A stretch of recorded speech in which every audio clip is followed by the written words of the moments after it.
actor Jeremy Irons was asked about gay marriage during an interview with Huffington Post, and he says, maybe I don't have a problem with marriage equality, but what about incest? What happens with that?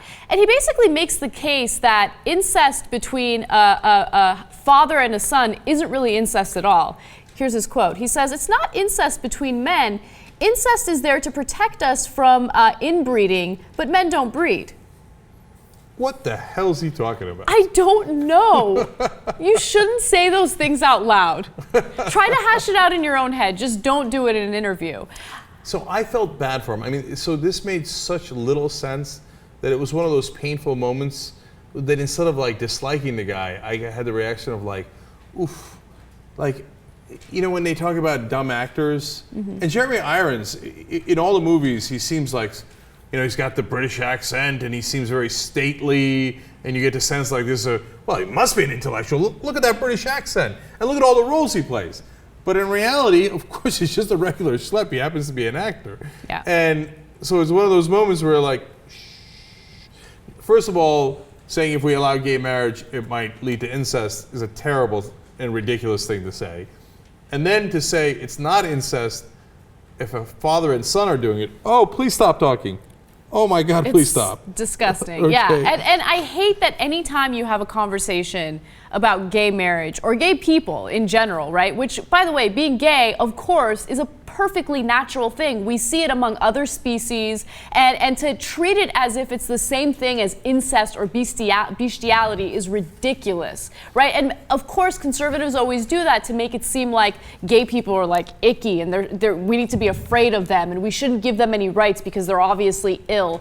I can't stand it. But apparently, he says that he doesn't have a problem with gay marriage, but that he feels like this is a fight for something kind of ridiculous because they're fighting for a name. It seems to me that now they're fighting for the name, and I worry that it means somehow we debase or we change what marriage is.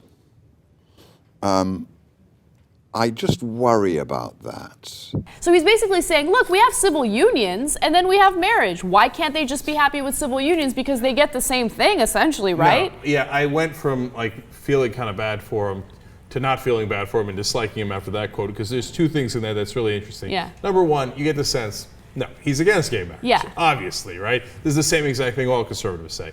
Okay, number two, if you're not worried about a name, great. Then we'll call civil unions marriage. You're not worried about the name, right?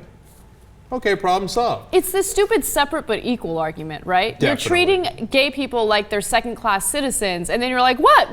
What's wrong with treating them like second-class citizens? No, their water fountains work just as well. Yeah. Okay, well, it's a greatly ironic thing to say that, they shouldn't be so concerned about calling it marriage when you go ballistic over the idea of protecting the name marriage. Exactly. And by the way, in the past, he received a lot of criticism after talking about like sexual assault or whatever. And he says, if a man puts his hand on a woman's bottom, any woman worth her salt can deal with it. It's communication. Jesus, wow. Man. How dumb is that? Are there any females in his family? So he's okay with males just going around grabbing women's bums, and that's totally fine?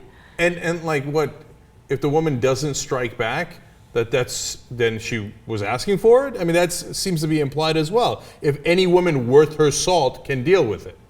Unbelievable. No, it turns out Jeremy Irons is a really bad dude.